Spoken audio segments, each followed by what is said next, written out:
Guys, welcome back for another video of Service Reset My Car.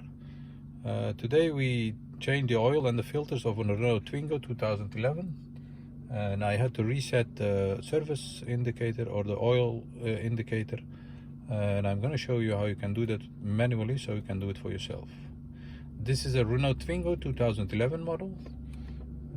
Before we start, I want to mention our YouTube channel, it's Service Reset My Car. We'd appreciate it if you subscribe to our channel, give us more support by liking our videos. If you have any comments, any questions, use the comment area below and I'll get back to you as soon as possible.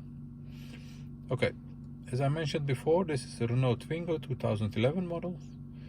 And I'm going to show you how you can get rid of the surface indicator that keeps coming back when you turn the ignition on when you start the car. First of all, turn the ignition onto the second position, like this. Then it is important to find the surface indicator with the menu button on the right, this one. You can go through the menu, like this. And as you can see, there is an indicator with a wrench on it. Yes, that's the one. And I want to get rid of that.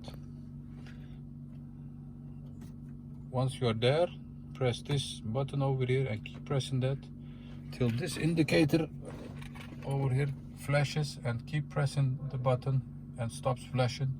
And once it stops flashing, you can let go of the button, and as you can see, it has been gone back to 30,000 kilometers. So the next surface is 30,000 kilometers from now on. That's what you have to do after servicing the car or changing the oil and the filters.